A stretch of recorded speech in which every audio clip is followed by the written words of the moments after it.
రెడ్డి ఇట్లయితే కాదు, రాయలసీమ ప్రాంతం ఈ విధంగా అయితే ఇబ్బంది పడుతుందనే ఉద్దేశంతో 800 అడుగులకే రోజుకు 3 టీఎంసీల నీళ్లు తీసుకొని పోయడానికే ఈ రాయలసీమ లిఫ్ట్ ఇరిగేషన్ ప్రాజెక్ట్ అనేది తీసుకొని రావడం జరిగింది.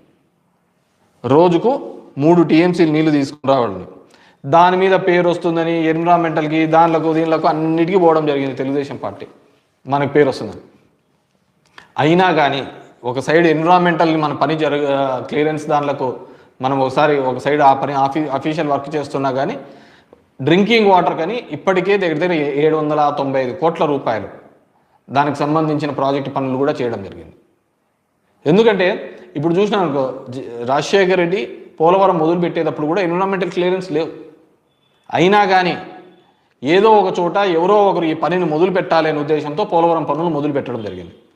పోలవరం పనులు మొదలుపెట్టి రైట్ కెనాల్ ఈరోజు వాళ్ళు ఏదైతే పట్టిసీమ అని చెప్పుకుంటున్నారో ఆ పట్టిసీమ దానిలకు రైట్ కెనాల్ మొదలు పెట్టించినది ఎవరు?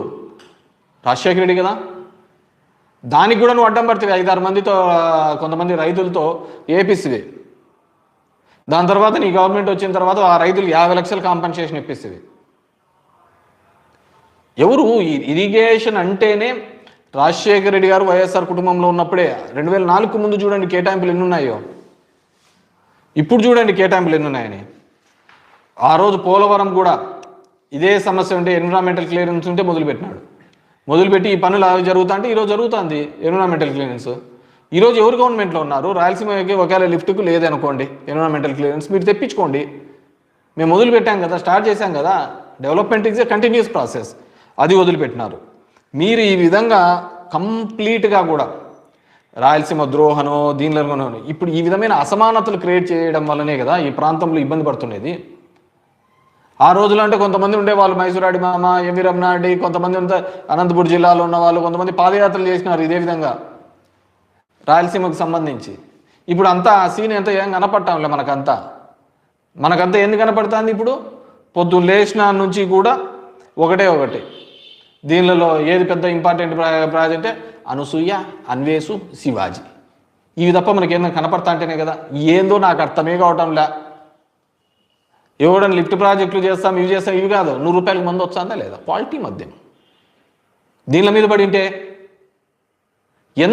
ఎంత దరిద్రం అంటే రాయలసీమకు సంబంధించి మాకు ఎయిమ్స్ వచ్చింది అనంతపూర్కి, తీసేపోయి అమరావతిలో అని చెప్పి గుంటూరులో పెడుతుంది.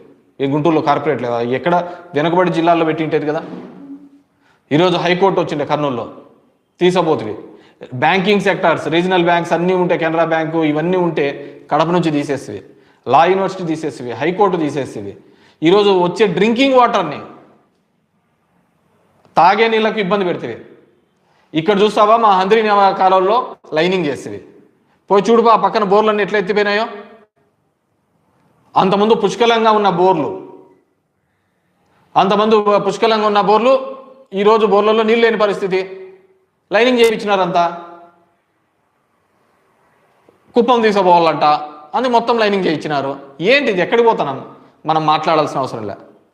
తెలుగుదేశం పార్టీకి ఒకటే, ఆవకాయ అమరావతి, ఇది తప్ప వేరేది పట్టటంలే. ఎవడైనా మాట్లాడిచ్చేది, చెప్పేది, పాడు పరదేశి ఏందిలే. సాయంత్రం అయితేనే 100 రూపాయలు క్వాలిటీ మందు దొరికిందా లేదా, అది దొరికితే చాలు. ఎంత దరిద్రానికంటే అంత దరిద్రానికి. ఇదే అమరావతి మీద ఇంకో దాని మీద చేస్తే గింజుకొని హైకోర్టులకు, సుప్రీంకోర్టులకు, అన్ని చోట్లకు తిరగవా? దీనివల్లనే కదా ప్రాంతీయ అసమానతలు వచ్చేది. కేసీఆర్ అప్పుడు ఈ విధంగానే కదా. తెలంగాణ ఉద్యమం ఎప్పటి నుంచో ఉంది, కానీ తెలంగాణ ఉద్యమాన్ని గట్టిగా చేపట్టినది ఈ ప్రాంతీయ అసమానతలు ఉన్నాయనే కదా. నీరు నియామకాలు అని చెప్పేసి ఆయన బయటకు వచ్చినది నీ టెన్యూర్లోనే కదా. ఈరోజు మళ్ళీ అలాంటి ఉద్యమం ఇంకోటి పుట్టించాలని చూస్తున్నావు రాయలసీమ ప్రాంతంలో. మొత్తం ఏది చూడు వేల కోట్లు తీసుకుపోయి ఒక ప్రాంతాన్ని అభివృద్ధి చేస్తున్నావు. ఎవరు అంతా నీ అనామలే ఉండేది అక్కడంతా. దానంత పెద్ద స్కామే లేదు. మీరు అన్ని నీతులు చెప్తా పోతా అంటారు. ఎంత అధ్వానంగా జరుగుతుందంటే అసలుకు గిట్టుబాటు ధర లేదు.